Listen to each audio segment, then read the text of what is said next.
3.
Lagu kedua nomor 340.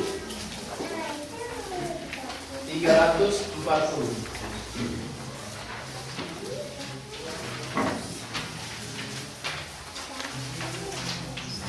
Akan berhimpun kita, 1, 2, 3. Akan berhimpun kita di pinggir sungai di surga yang jernih mengalir airnya di dekat Allah. Tentu kita akan berhimpun di pinggir sungai yang kekal berhimpun, serta para suci pun berhimpun di hadapan tatanya. Kita bergema di surga yang di pinggir sungai itu. Kita akan memuji Allah dengan lagu yang merdu. Tentu kita akan berhimpun di pinggir sungai yang kekal berhimpun, serta para suci pun berhimpun di hadapan tatanya. Untuk masuk dalam doa pembukaan yang nantinya akan dibawakan oleh Saudara Indra, kita akan puji Tuhan pada nomor yang ke-145. Nomor 145. Untuknya juru selamat yang setia, 1, 2, 3. Untuknya juru selamat yang setia, ku dipimpinnya dalam kasih mesra. Kau pun dikasihinya, terimalah dia, jadikanlah juru selamatmu juga tempat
Sebelum kita memulai peribadatan kita pada pagi hari ini, mari kita bersatu di dalam doa.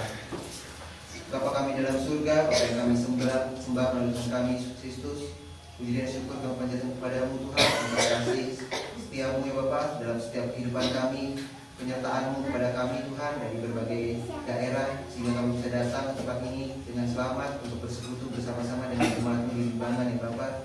Kami sangat mengucap syukur Tuhan atas penyertaan-Mu juga dalam beberapa hari ini dalam setiap kegiatan kami, sehingga pada hari ini Tuhan tiba saatnya bagi kami memuji dan memuliakan nama-Mu di hari pertama dalam minggu ini.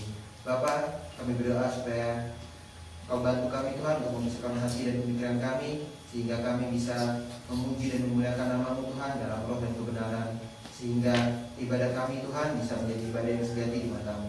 Bapa, kami juga ingin berdoa untuk saudara kami nanti akan membawakan firman-Mu Tuhan. Kau berkati setiap kata-kata yang keluar dari mulutnya, sehingga kami bisa belajar mengenai firman-Mu dan bisa kami lakukan dalam kehidupan kami hari demi hari. Kami juga ingin berdoa Tuhan untuk jemaat-jemaat lain Tuhan yang ada di daerah kami masing-masing di Surabaya, Jakarta. Kau berkati mereka ya Bapak, supaya mereka juga bisa melakukan ibadah dengan baik pada hari ini.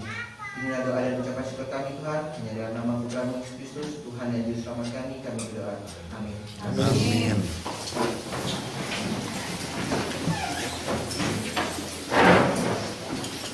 Sebelum kita mendengarkan firman Tuhan yang nantinya akan disampaikan oleh Saudara Adi, kita akan puji Tuhan pada nomor yang ke-325.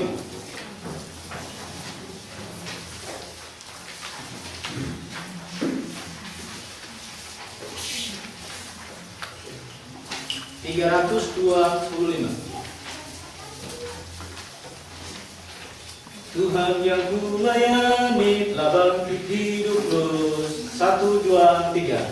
Tuhan yang ku layani telah bangkit hidup terus. Meski disangka orang hiduplah penebus, penuh berkat Tuhan-Nya, lembut suaranya. Tuhan yang ku perlukan selalu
Selamat pagi semuanya. Pagi. Oke, gimana tidurnya nyenyak ya? Ya. Sudah makan semua? Sudah. Makan soto ya, soto khususnya soto Limbangan. Nah, biasa makan soto Betawi lebih enak. Tapi di sini sangat enak ya sotonya. Senang sekali ya bisa istirahat tadi malam, pulas ya. Apalagi cuaca yang begitu dingin, pas pagi-pagi lagi lebih dingin. Ada saran dari Pak Andreas ya, Andreas dari Surabaya. Supaya kita nggak kedinginan, caranya adalah kaki dulu.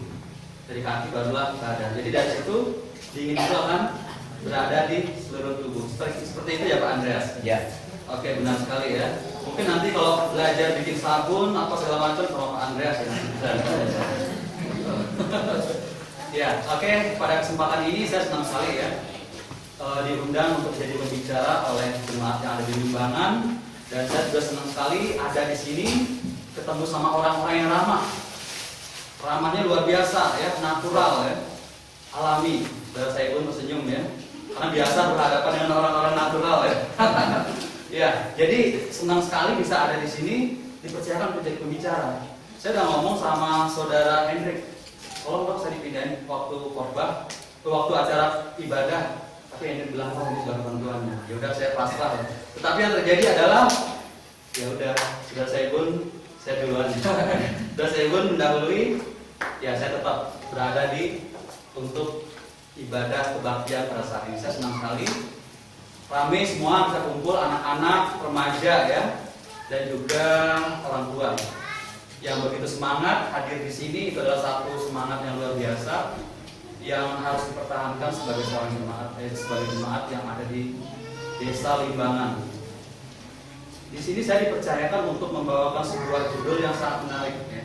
Tapi sebelum itu saya mau cerita bahwa perjalanan ke Limbangan ini sangat menyenangkan ya. Di antara 10 orang peserta ya dari Sunter, Jakarta sudah pesen tiket 9 ya. 9 ya. 1 ikut belakangan. Akhirnya yang 9 di gerbong 1 dan yang 1 jadi gerbong 5 itu perempuan. Ya udah, saya sebagai leader di situ pasrah, saya ditaruh di gerbong 5. Mereka ketawa ya, senang mereka ya. Ya nggak apa-apa ya, kita harus berkorban untuk yang seperti sudah dikatakan. Amin. Iya. Satu dulu ya. Oke, nggak apa-apa ya. Jadi 1 merasakan semuanya. Sekalipun mereka ketawa-ketawa gitu ya. Oke. Judul khotbah saya membangun kehidupan rohani di setiap hari. Ini dipercayakan oleh panitia. Dan saya anti banget ya untuk mengganti judul ya. Karena beberapa kali saya memimpin untuk seminar atau kegiatan Bible Camp, ada beberapa pembicara yang selalu mengganti judul. Padahal saya sudah siang malam saya mempersiapkan judulnya untuk pembicara-pembicara itu, tapi dia mengganti dan malah tidak sinkron dengan yang dimaksud, dengan tema yang dimaksud. Nah, jadi di sini membangun kehidupan rohani di setiap hari. Jadi alami ya, sesuai dengan cuaca di sini, alami, natural ya. Jadi saya biarkan saja mempelajari dan akan mengajar buat kita semua. Membangun kehidupan rohani di setiap hari. Wah, judulnya sangat sederhana ya, tetapi maknanya sangat dalam. Kemarin pertama sekali ketika kita hadir di sini ada drama ya, drama seri ya, Tersanjung Gua ya, bukan ya? Ya di situ drama tentang genteng, tentang tembok, ada bahasa yang mungkin ada yang nggak ngerti ya. Apa itu bahasanya di situ ya? Nama apa itu? Saudara? Nggak ada bilingualnya ya? Iya. Nah di situ ada satu yang berperan, yaitu pembangun. Nah, berbicara tentang bangunan yang tertinggi di Indonesia itu Wisma 46 ya. Tertinggi dengan tingginya adalah, saya di situ browsing di internet, 262 meter. Itu di Jakarta, Wisma 46. Tetapi di dunia itu nomor 97. Dan peringkat pertama di dunia gedung yang tertinggi itu adalah gedung yang ada di Dubai, benar sekali. Tetapi itu akan disaingi oleh gedung yang sebentar lagi akan dibangun di Kuwait. Kalau yang di Dubai tingginya adalah 800 meter. Jadi di situ katanya di situ ada kolam renangnya, ada tempat fitnessnya, ada mallnya, semuanya ada di situ. Tetapi yang di Kuwait itu akan dibangun sebuah gedung yang sangat tinggi, yaitu 1001 meter. Wow, ternyata manusia bisa membangun, saudara, membangun gedung yang begitu tinggi. Nah, kalau kita berbicara tentang membangun, apa sih arti membangun? Membangun itu berarti menegakkan, menyusun, dan membuat susunan itu berdiri di atas bumi. Kita ini sekarang berpijak di atas bumi. Nah, oleh karena kita berpijak di atas bumi, maka kita membangun sesuatu, membangun rumah. Tetapi kalau kita berbicara tentang membangun secara fisik, itu mudah ya bagi sebagian orang. Tetapi kalau kita berbicara tentang membangun kehidupan rohani bisa kita katakan itu sangat susah. Seperti yang saudara Dedi dalam meeting kemarin mungkin bisa dijadikan aksesoris ya. Bahwa firman Tuhan saat ini atau ketika kita mengadakan seminar firman Tuhan yang di bawah itu adalah aksesoris atau sebuah keindahan. Tapi dalam tindakan kurang. Ya saya setuju dengan hal itu. Memang ketika kita membangun kehidupan rohani itu sangat susah. Tidak semudah mengembalikan keluarga rohani. Tetapi kita percaya, saudara, bahwa kita punya saudara seiman. Saudara seiman yang akan membantu kita untuk membangun bersama-sama saudara temanya ya. Membangun kebersamaan. Dan kebersamaan itu harus dibangun. Material yang lengkap tanpa niat bangunan itu tidak akan terbangun. Oleh karena itu kebersamaan itu tidak akan terbangun bila kita nggak punya niat untuk membangunnya. Salah satunya adalah niat. Hasrat kita untuk membangun dan dibutuhkan semangat. Saudara, kalau kita perhatikan berbicara tentang kehidupan rohani, kita ini hidup di zaman modern ya. Modern di zaman orang di mana berkiblat kepada orang-orang barat. Ya, memang karena mereka adalah negara maju. Jadi kita negara yang bisa dikatakan negara yang terjajah selama ratusan, bisa dikatakan berapa abad, bisa dikatakan kita terjajah dan kita terbelakang banget gitu. Oleh karena itu kita berkiblat kepada orang barat karena mereka lebih maju dari kita. Nah, dampak yang terjadi adalah ketika seseorang atau orang-orang manusia khususnya di Indonesia ini berkiblat kepada mereka, itu bisa dikatakan ada banyak hal yang mempengaruhi dan itu mengakibatkan masalah bagi kehidupan pribadi orang-orang itu sendiri. Khususnya dalam hal ekonomi. Filipus ya, baru selesai sidang ya, mungkin tahu tentang hukum ekonomi ya. Dengan modal sedikit berkorban sedikit, tetapi dengan keuntungan yang banyak. Nah, paham ini mengakibatkan banyak orang berkorban sedikit dengan menghasilkan keuntungan yang banyak. Karena mereka beranggapan dengan filosofi ya, dengan pemikiran seperti itu mengakibatkan manusia itu yang terjadi adalah mereka egois, mereka serakah dan mereka rakus. Dan mereka lupa bahwa mereka adalah makhluk religius, makhluk rohani. Karena mereka lebih mengutamakan kehidupan jasmaninya. Mereka berkorban sedikit tetapi mendapat keuntungan yang banyak. Itu karena pengaruh kehidupan modern, saudara sekalian. Dan karena pengaruh kehidupan modern sekarang ini, itu juga berpengaruh kepada kehidupan manusia sekarang ini tentang kehidupan duniawi. Ya. Orang percaya bahwa urusan duniawi hendaknya dipisahkan dengan urusan agama. Wah, ini yang sangat berbahaya. Ketika mereka menganut paham ini, yaitu sekularisme, bahwa urusan duniawi hendaknya dipisahkan dengan urusan agama, maka mereka akan menjadi seorang yang berkepribadian ganda. Di satu sisi mereka rajin beribadah, rajin ke gereja, tapi di sisi lain mereka seorang koruptor. Di satu sisi mereka seorang yang rajin dan seorang bisa dikatakan seorang pengajar yang luar biasa, tapi di satu sisi mereka ketika berada di kehidupan dunia yang lain, dalam arti kehidupan jasmaninya, dia memiliki kehidupan yang bertolak belakang dengan kehidupan sekarang atau kehidupan di mana dia yang seharusnya mengikuti kerohaniannya itu. Berbahaya sekali, saudara. Dari judul ini ya, membangun kehidupan rohani di setiap hari. Wow, luar biasa, saudara Johan. Siapa yang naruhnya setiap hari ya? Kita sudah berusia beraneka ragam ya. Masih muda, sudah saya pun masih tetap muda ya. Face-nya masih ganteng seperti dulu waktu saya kenal ya. Nah, tetapi kalau kita punya sisa kehidupan, saudara. Nah, kalau kita berbicara tentang sisa kehidupan, kita punya sisa kehidupan yang dimana itu kita berbicara tentang, kalau berbicara tentang setiap hari, di situ satu hari itu sama dengan 24 jam. 24 jam itu sama seperti, nah kalau 24 jam itu ada satu bulan yang 30 hari ya. 30 hari itu ada kita punya waktu 720 jam. Dalam satu tahun ya, kalau kita berbicara tentang jam, ada 365 hari, itu ada 8.880 jam. Bayangkan, kalau 1 jam saja kita tidak hidup dalam kehidupan rohani, apakah kita bisa mengatakan bahwa kita sudah membangun kehidupan rohani kita di setiap hari? Karena dalam satu hari itu terdiri dari 24 jam, dan bila 1 atau 2 jam kita melakukan kehidupan yang bukan kehidupan rohani, apakah bisa dikatakan bahwa kita hidup di dalam kehidupan rohani? Terlepas daripada semua itu, beberapa pembicara sebelumnya dengan handalnya ya mengajarkan pada kita bagaimana kita hidup. Bahwa kita ini satu tubuh, ada kepala dan ada tubuh-tubuhnya. Ketika kepala memerintah, seluruh tubuh melakukannya. Nah, kalau kita terlepas dari semua itu, saudara, kita sekarang punya standar bahwa kita sekarang sedang membangun kehidupan kita untuk mencapai keselamatan. Poinnya itu, kita semua pasti ingin keselamatan, dan keselamatan itu harus kita raih.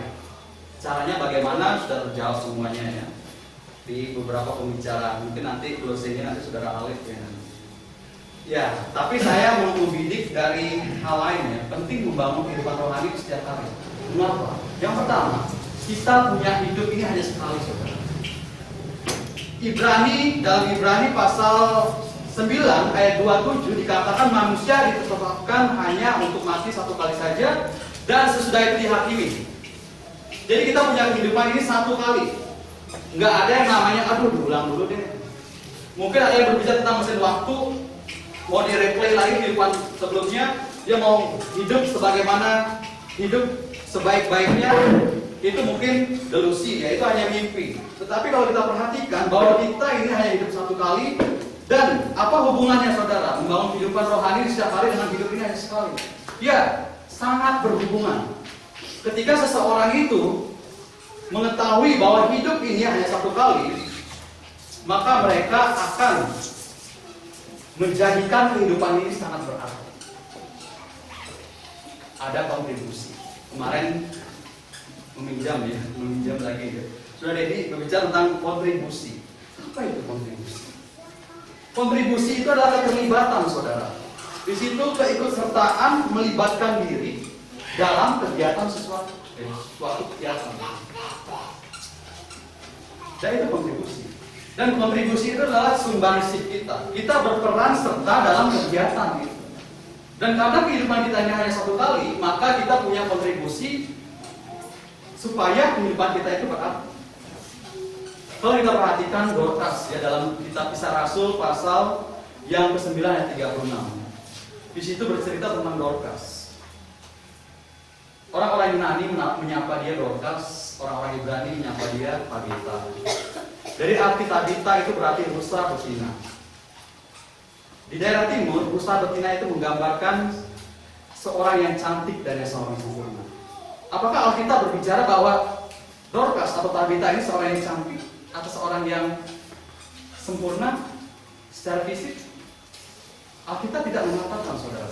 Tetapi dari tindakannya kita bisa melihat bahwa dia memberikan kontribusi yang sangat bagus buat orang-orang di sekitar. Dan mari kita tahu, ketika dia mati, banyak orang yang merasa kehilangan.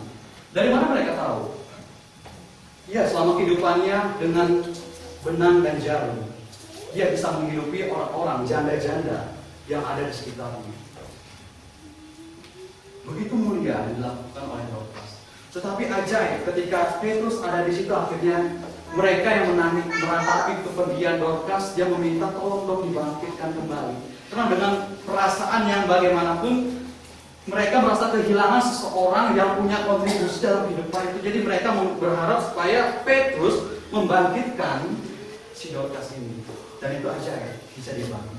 Terlepas dari bangkitnya Dorcas, kita bisa melihat bahwa kita nggak ingin, saudara, bahwa dengan kehidupan kita yang baik ini, kontribusi kita, sumbangsi kita, keikutsertaan sertaan kita nggak ingin ketika kita mati orang-orang menangisi kita. Kita nggak perlu itu.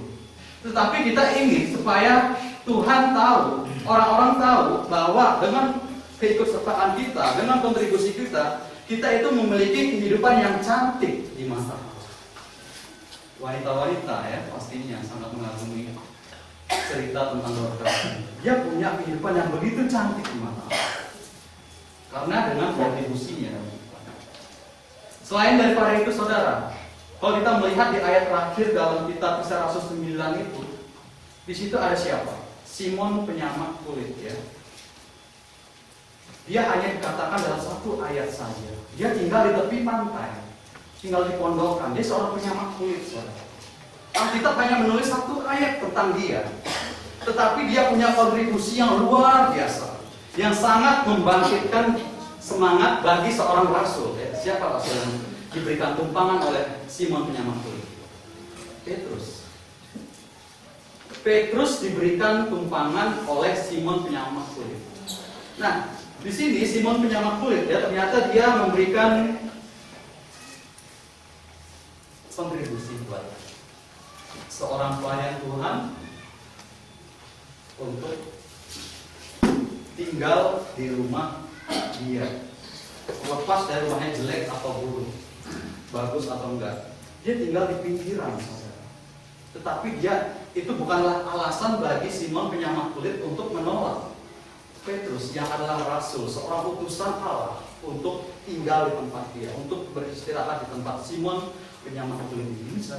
Pembinaan yang luar biasa yang Alkitab tunjukkan tentang mereka. Nah, kalau dari kita mengambil dari Simon penyamak kulit ini, kita tidak berharap ya bahwa orang akan mencatat kita berbuat baik. Kita nggak perlu. Tetapi kita percaya bahwa dengan kebaikan kita membantu sesama kita, itu menunjukkan bahwa kita punya jati diri sebagai seorang Kristen yang bisa membantu sesama kita. Itu dia yang pertama. Bahwa hidup ini hanya satu kali, jadi kita harus memberikan kontribusi, memberikan sumbangsi buat orang-orang yang memang membutuhkan kontribusi kita dalam mengajar. Ketika mereka belum mengetahui tentang firman Tuhan, baiklah kita untuk mengajar mereka. Ketika mereka secara jasmani kekurangan dan kita benar-benar melihat bahwa itu benar-benar harus kita lakukan, ya kita baik bagi kita untuk melakukannya. Saudara, yang pertama itu. Yang kedua, penting membangun kehidupan rohani setiap hari, karena gereja adalah simbol pengorbanan yang mahal. Gereja itu ada karena ada seseorang yang berkorban, dan dia adalah Yesus Kristus. Yesus Kristus sudah direncanakan sejak awalnya untuk menyelamatkan manusia. Kalau kita perhatikan, saudara, dalam perjanjian lama ada begitu banyak orang-orang yang melakukan dosa, dan Tuhan memberikan hukum kepada mereka berupa hukum Taurat, bahwa mereka wajib mempersembahkan korban bakaran. Ya.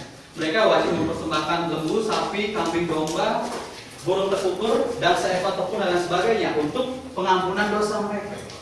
Bayangkan kalau dalam perjanjian lama itu masih ada sampai sekarang. Oh, Pak Rustomo harus punya kandang sapi ya di belakang rumahnya ya. Atau mungkin Aman harus punya lumbung tepung ya atau dan sebagainya ya. Ia harus mempersiapkan itu. Ketika melakukan dosa maka harus mengambil binatang satu, sembelih, berikan kepada imam. Maka dosa harus diampuni. Perlu kita ingat, saudara, bahwa bertitik tolak dari yang tadi itu, bahwa ternyata darah Kristus itu sangat mahal. Sangat mahal.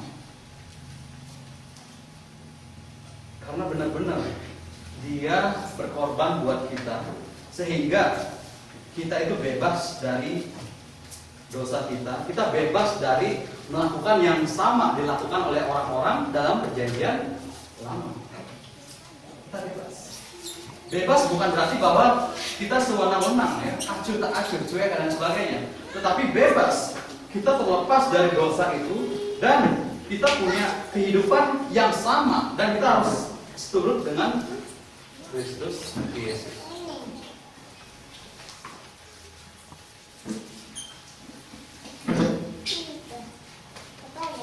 Menghargai Kristus itu berarti menghargai perintahnya. Dikatakan bahwa perintah Yesus itu tidak berat, saudara. Oleh karena perintah itu tidak berat, maka tidak ada alasan bagi orang yang mengaku diri Kristen itu jatuh dari anugerah yang Tuhan berikan buat kita.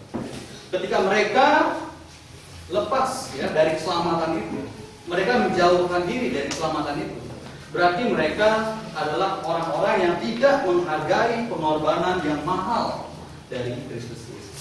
Kita yang hadir di sini adalah orang-orang yang menghargai pengorbanan Kristus. Menghargai dengan memuja Dia, mencari banyak jiwa. Dan yang terpenting adalah bahwa kita menghargai firman itu, baik itu penyembahannya, elemen dalam kebaktiannya, bagaimana perintah di mana Yesus harus mengatakan bahwa kita harus menegur ketika ada saudara seiman yang berbuat salah dan sebagainya. Kita menghargai dan mengikuti semua. Jika kita mengikuti semua itu, maka kita adalah seorang yang benar-benar menghargai pengorbanan Kristus itu. Dalam kehidupan kita sehari-hari menjalankan ibadah tidak dengan bersungut-sungut, tidak dengan berkeluh kesah, tetapi menghargai bahwa hari Minggu itu adalah hari yang spesial. Hari Minggu dalam bahasa Yunani, dalam bahasa Latin itu Domingo. Dan itu ditujukan kepada Tuhan, bahwa itu adalah hari Tuhan. Hari Tuhan di mana kita jadikan hari itu sebagai hari yang sangat khusus, hari spesial. Dan kita tidak sabar untuk menanti bahwa kita akan bertemu dengan Tuhan di hari Minggu. Bukan berarti hanya di hari Minggu Tuhan itu hadir buat kita, bukan. Tapi kita percaya bahwa Alkitab mengajarkan kepada kita bahwa kita berkumpul dan mengambil perjamuan pada hari Minggu, memberikan atau mempersembahkan persembahan yang terbaik buat Tuhan pada hari Minggu dan sebagainya. Saudara yang dikasihi Tuhan kita Yesus Kristus, penting membangun kehidupan rohani setiap hari. Itu yang pertama tadi, karena hidup ini hanya sekali. Yang kedua, bahwa gereja adalah simbol pengorbanan yang mahal. Dan yang ketiga, saudara, yang terakhir, karena ini kita akan menciptakan sense of belonging. Saya minjem kata dari Filipus ya. Sense of belonging. Jadi artinya adalah menciptakan rasa memiliki. Rasa memiliki.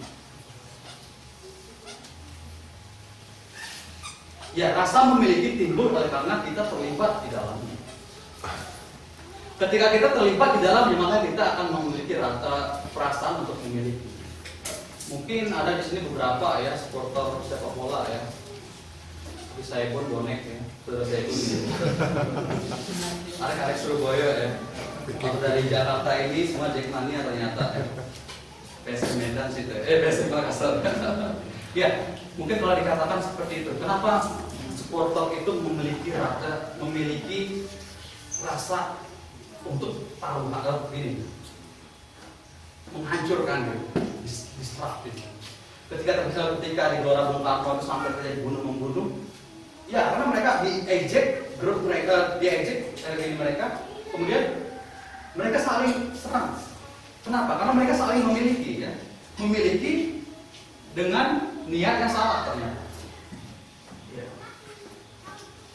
Orang berlomba-lomba ya, bagaimana mereka mengharapkan supaya apa yang mereka miliki itu tidak rusak, apa yang mereka miliki itu tidak diganggu oleh orang lain.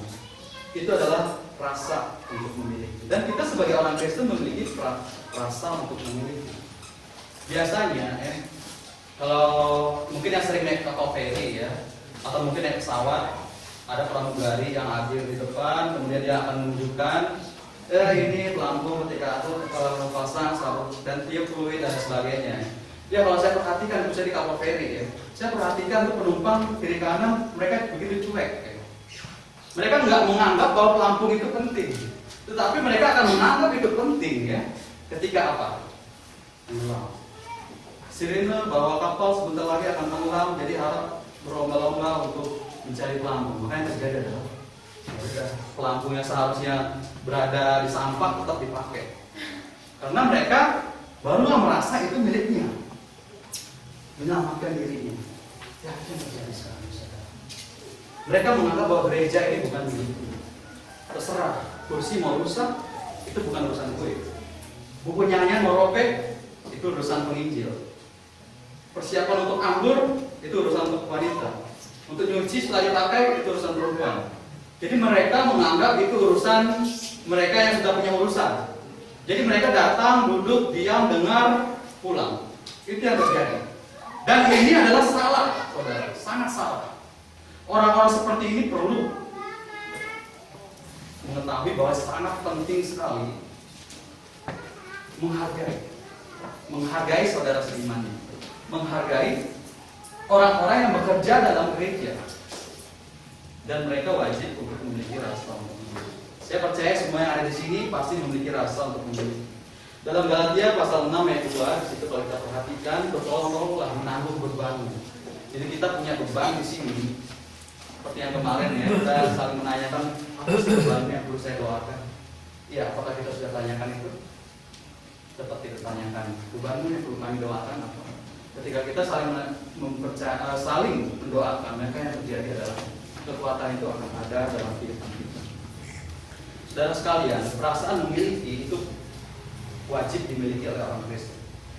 Perasaan memiliki bukan berarti kita itu bertindak sewenang-wenang. Ada orang yang memiliki barang ya, tetapi dia bertindak sewenang-wenang. Ya seharusnya pada zaman dulu HP itu hanya satu-satunya. Sekarang udah menjamur ya, kita punya 3 HP, punya 4, jadi yang satunya sembarangan. Jadi fungsinya kamu punya 2 HP apa? Ya yang satu untuk di-scrollin, kalau yang satunya hilang. Ya biasanya gitu kan. Ya, makanya kita bukan sewenang-wenang seperti itu, saudara. Kita benar-benar memiliki karena kita membutuhkan. Kita butuh, jadi kita memiliki. Butuh atau tidak butuh, wajib untuk memiliki rasa memiliki. Perikop saya sebenarnya dalam Matius 7 ayat 24 sampai 27. Di situ berbicara tentang orang bijaksana yang membangun rumahnya di atas batu. Dia adalah orang yang bijaksana. Kemudian orang yang tidak bijaksana, dia membangun rumahnya di atas pasir. Di antara perbandingan ilustrasi ini, yang ketika ada banjir, rumah yang dibangun di atas pasir runtuh, dan rumah yang dibangun di atas batu itu tetap berdiri. Poinnya apa di sini, saudara?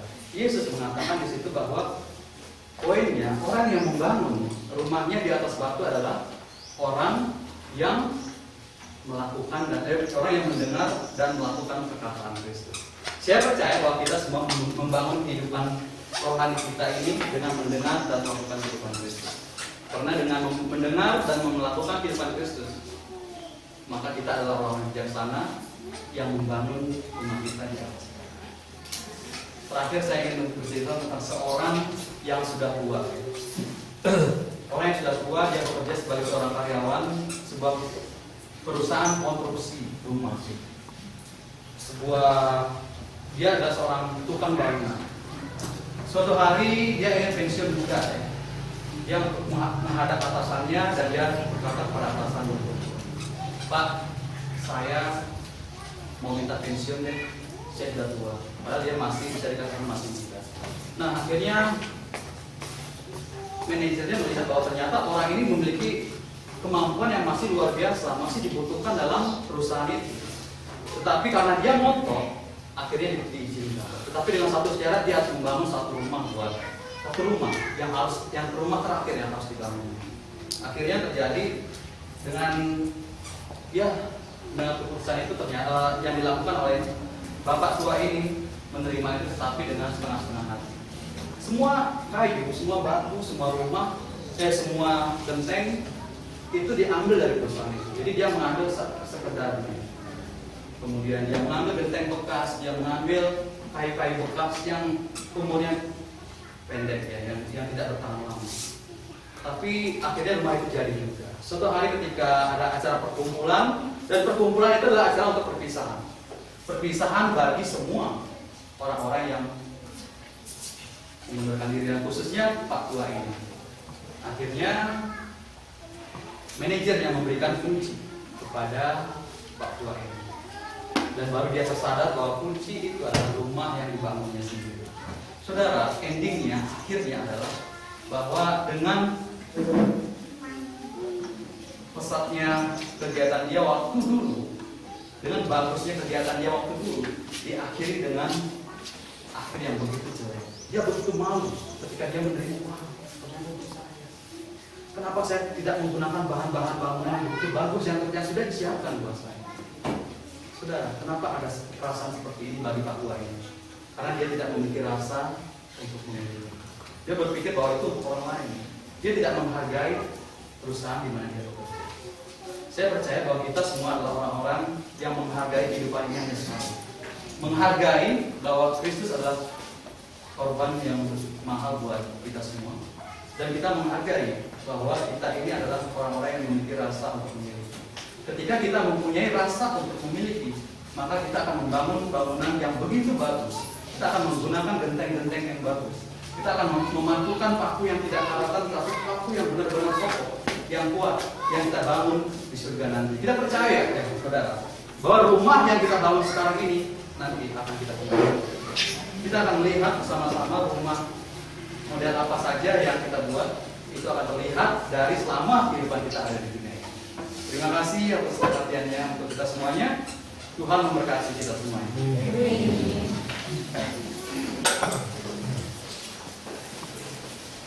Kita mengucapkan banyak terima kasih kepada saudara Adi yang sudah membawakan firman Tuhan untuk kita semua. Semoga firman itu dapat kita aplikasikan dalam kehidupan kita di setiap hari. Baiklah, kita akan puji Tuhan pada nomor yang ke-323.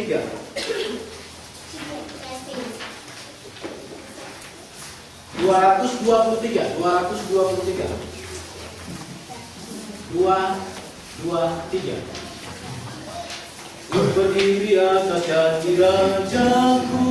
1, 2, 3. Ku berdiri atas janji Rajaku. Puji Tuhan di Kristusku seru. Sepanjang abad bergema nyanyianku. Yakin akan janji penebus.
Namun sebelumnya kita akan puji Tuhan di nomor yang ke-329. 329.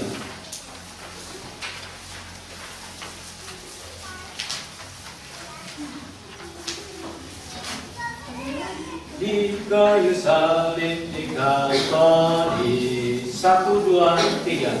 Di kayu salib di Kalvari, juru selamatku telah mati, dosa aibku diampuni. Puji namanya, muliakan namanya, muliakan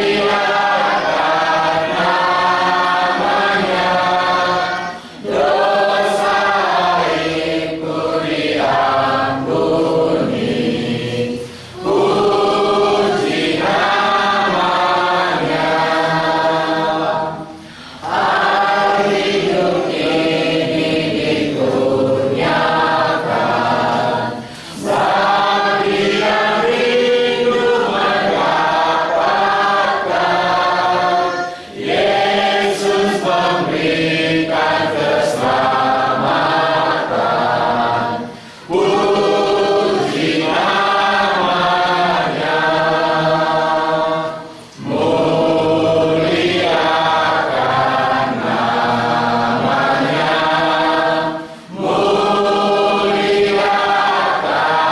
muliakan namanya, muliakan namanya, dosa aibku diampuni. Puji namanya.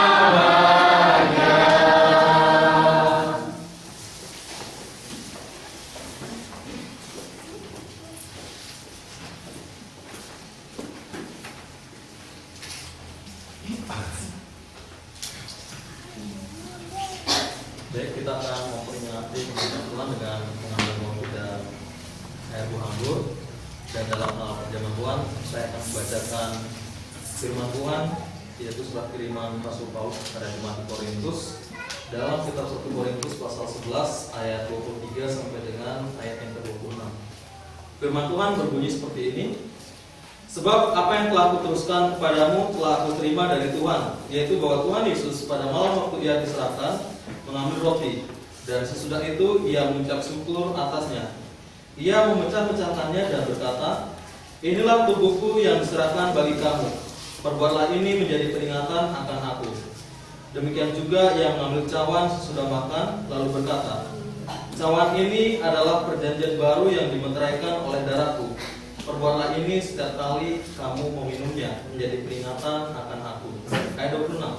Sebab setiap kali kamu makan roti ini dan minum cawan ini, kamu memberitakan kematian Tuhan sampai ia datang.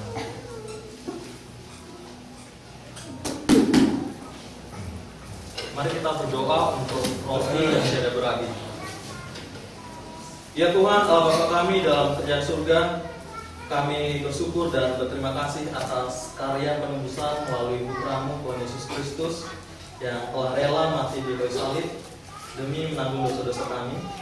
Pada saat ini kami beroleh kesempatan untuk memperingati akan kematiannya dengan mengambil roti yang tiada beragi yang melambangkan tubuh Kristus. Kiranya Kau melayani kami untuk memakan roti yang tanpa ragi ini. Inilah doa dan ucapan syukur kami, di dalam nama Putra-Mu Tuhan Yesus kami datang berdoa kepada-Mu.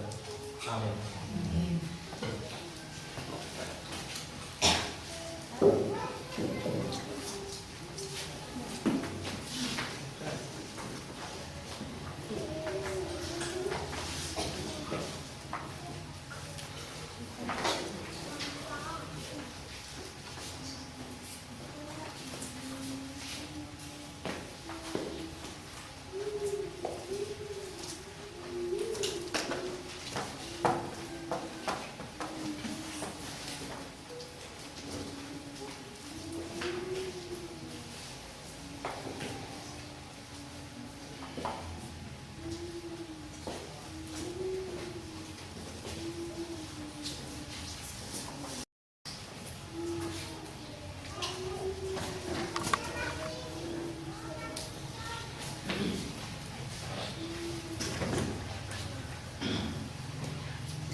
Selanjutnya kita berdoa untuk air buah anggur. Mari kita berdoa.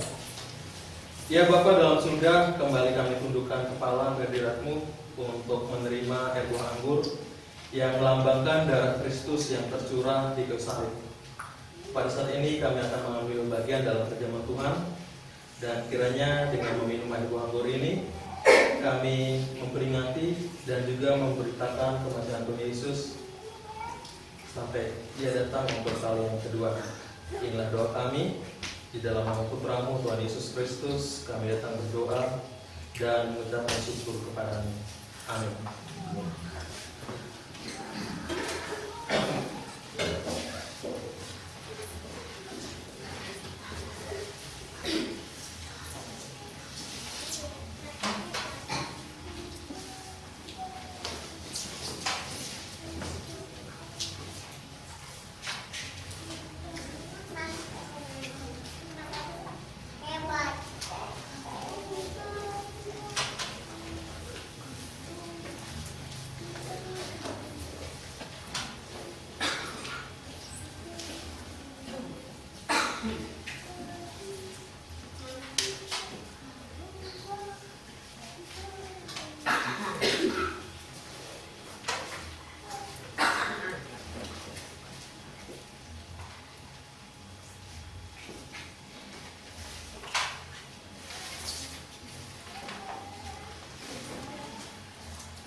sebelum kita mengumpulkan persembahan, kita akan puji Tuhan di nomor yang ke-348. Nomor 348.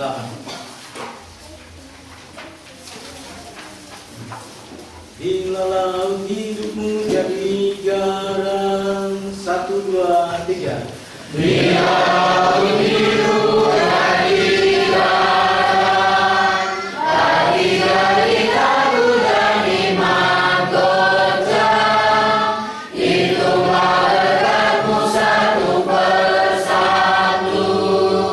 Ingat cara Tuhan memberkatimu. Hiduplah berkatmu sekalian. Hiduplah sehari-harian. Hiduplah janganlah enggan.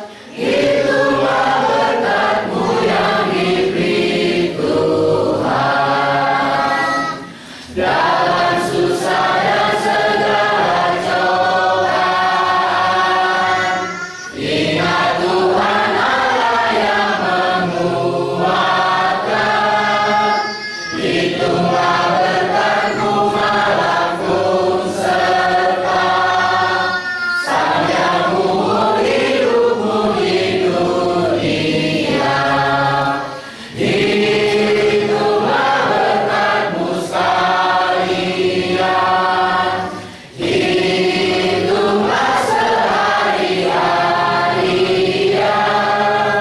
Hitung berkat, janganlah enggan.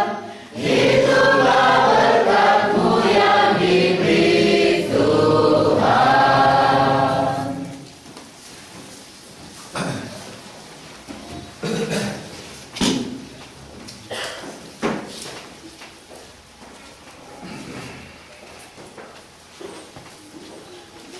Mari kita persiapkan persembahan kita.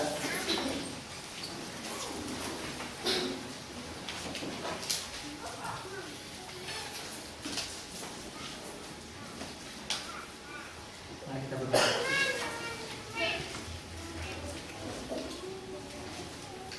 Bapa yang kami puja, yang bersemayam dalam kemuliaan di surga, pada kebaktian ini juga kami berterima kasih kepadamu atas segala anugerah-Mu pada kami sepanjang kehidupan kami yang telah kami lalui hingga pada saat ini. Baik itu anugerah dan berkat secara jasmani maupun rohani. Kami bersyukur atas semuanya itu karena kami telah merasakannya. Bapa, pada saat ini kami akan mengumpulkan persembahan sebagai tanda ucapan syukur kami kepadamu. Oleh karena itu kami mohon kepadamu, Engkau kiranya yang akan memberkati persembahan ini. Setelah persembahan yang akan kami kumpulkan ini dapat dimanfaatkan untuk perkembangan jemaat-Mu yang ada di lembaga ini, untuk kemajuan jemaat-Mu, dan kiranya itu semua membawa kemuliaan bagi Allah. Bapa, kami mohon kepadamu, Kau kiranya yang memberkati dan menyertai kami di hari-hari yang akan datang. Dan dalam melakukan pekerjaan kami masing-masing, tolong kami, jauhkan kami dari segala mara bahaya, supaya itu tidak menjadi penghalang bagi kami untuk melakukan pekerjaan kami, sehingga kami dapat memenuhi apa yang kami butuhkan. Dan tolong kami ya Bapa, supaya kami menjadi saluran berkat bagi orang-orang yang ada di sekeliling kami. Kami juga memohon dengan sangat kepadamu, Engkau kiranya memberkati orang-orang yang berkekurangan, baik yang ada di antara kami maupun yang ada di seluruh dunia ini, supaya kami memperoleh apa yang kami butuhkan. Dan Engkau mengetahui apa yang kami butuhkan, dan kami mohon dan berharap kepadamu sebagai Bapa, Engkau yang memenuhi semuanya itu. Kami juga mohon kepadamu, Engkau tolong kami yang punya banyak masalah, dan yang sakit, dan masalah lainnya, supaya kami memperoleh jalan keluarnya. Dan tolong kami, berikan kami kekuatan supaya kami tetap setia kepadamu. Terima kasih ya Bapak atas segala berkat-Mu. Dalam nama Yesus kami memohon doa ini. Amin.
kita tutup peribadatan kita di pagi ini itu dengan doa penutup yang nantinya akan dibawakan oleh Saudara Hendrik.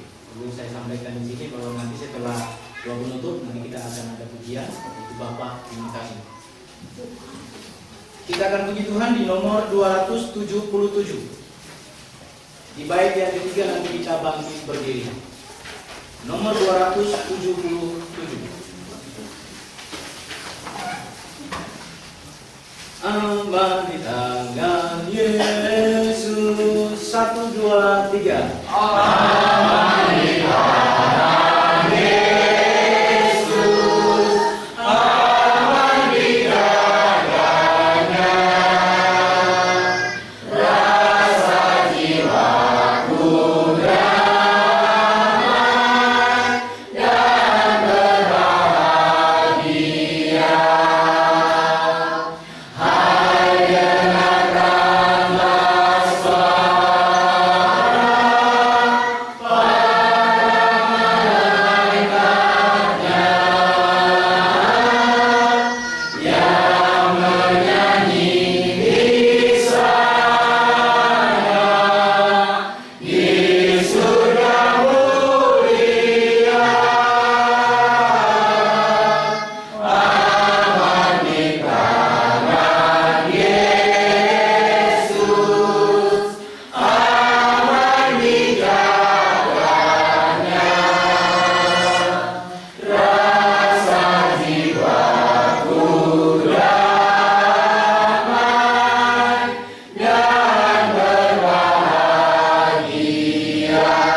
dan berbahagia. Engkau yang kudus, terima kasih banyak atas penyertaan dan perlindungan-Mu. Engkau menyertai kami dari pemulahan, pertengahan hingga akhir dari ibadah ini dapat berjalan dengan baik ya Bapak.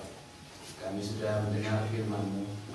Kiranya Engkau senantiasa tanamkan firman yang sudah kami dengar dalam hati kami, supaya kami menjalin kasih persaudaraan dan hubungan yang bergerak dalam firman persaudaraan ini ya Bapak.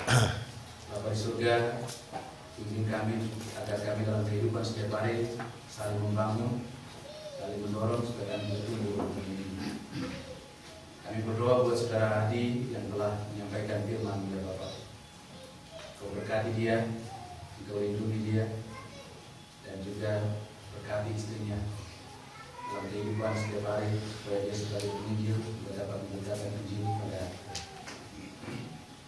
hari-hari berikutnya dimanapun dia berada.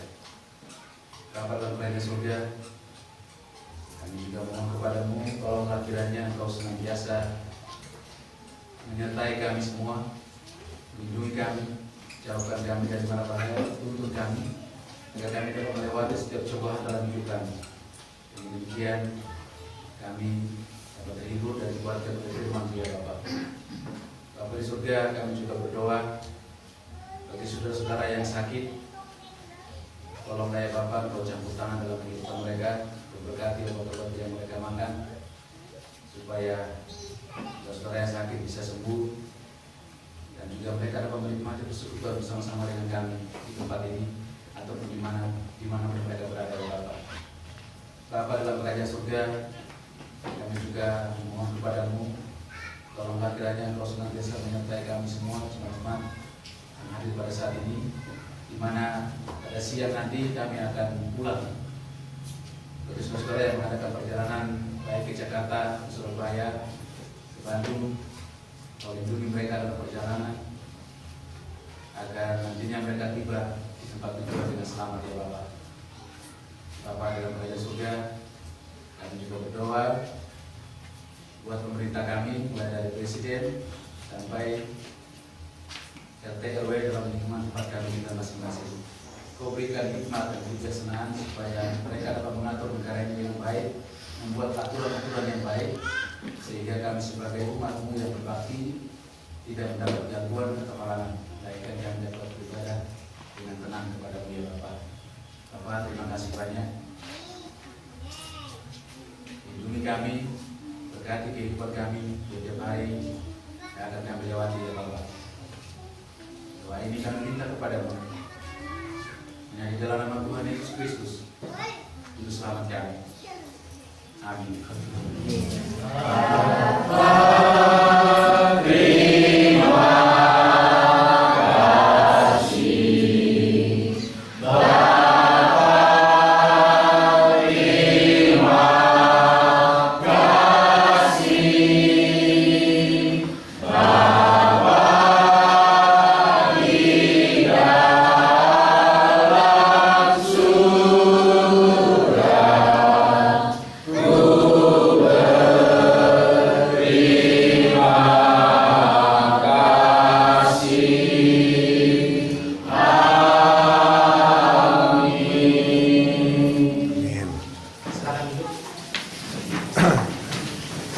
Selanjutnya kita akan mendengarkan pengumuman yang akan disampaikan oleh Saudara Lustomo, Mampu dan Bersama.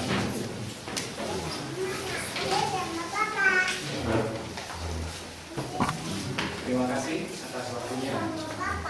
Sebelumnya kita mengucapkan syukur kepada Tuhan karena pagi ini kita bisa bersama-sama berbagi pada hari ini bersama-sama dengan jemaat dari berbagai tempat. Yang kedua, terima kasih kepada Saudara Adis yang menyampaikan Tuhan dan tetap dipanggil Tuhan untuk menyampaikan firman Tuhan dari sumber tempat. Kalau kemarin siang ketika kita berkenalan itu dari jemaat kita ada yang belum nampak. Hari ini kita bisa juga melihat ada di antara kita yang kita samping Pak Hendrik itu Saudara Triwibowo. Beliau adalah jemaat Wonogiri yang membuka usaha di Ungaran, karena Ungaran dengan Wonogiri itu jauh, sehingga tiap ibadah bergabung dengan jemaat di Limbangan sini. Kemudian yang duduk di belakang, di sana keluarga Pak Darno beserta putri-putrinya yang kemarin tidak sempat bersama-sama dengan kita, yang ditempati oleh saudara kita yang dari Sunter maupun Dharmawansa. Itu adalah bangunan di tempat Pak Darno dan ibu. Untuk berikutnya pengumuman untuk jemaat Limbangan dan Semarang, nanti jangan cepat pulang, kami harap untuk mengikuti sampai akhir, karena nanti ada aksi sosial dari saudara kita yang dari Sunter, sehingga kalau nanti pulang duluan nanti kami yang repot. Karena ada sesuatu yang harus dibawa, itu wujud kepedulian seperti firman Tuhan kemarin, itu kita harus saling peduli, wujud kepedulian yang kita dapatkan dari saudara kita baik dari masa maupun Sunter. Kemudian untuk jemaat lokal di sini, jemaat Limbangan, hari Kamis petang seperti biasa kita melanjutkan kelas pukul 6:30 di tempat Pak Kasiman. Mohon perhatian untuk jemaat di sini, hari Kamis petang kita kelas di tempat Pak Kasiman. Untuk berikutnya, bila Tuhan mengizinkan, mungkin Jumat sore itu dua keluarga, yaitu dari keluarga Pak Hendrik maupun Pak Johan, bila Tuhan mengizinkan, akan bertolak ke Surabaya ke pertemuan dari penginjil-penginjil yang diundang oleh saudara Tiri. Kemudian dua pemuda, saudara Agus dan saudara Jeffrey, selama liburannya ini akan mengisi liburannya selama 1 minggu di Lampung. Mohon berkat dan dukungannya sehingga jemaat kita di sini minggu besok akan ditinggalkan oleh dua penginjil kita dan dua remaja. Tapi kami tetap melakukan ini. Untuk yang berikutnya, setelah ini kita mungkin istirahat, kemudian nanti kita kembali melanjutkan kelas hingga sampai nanti penutupan pukul kita pukul 12:30.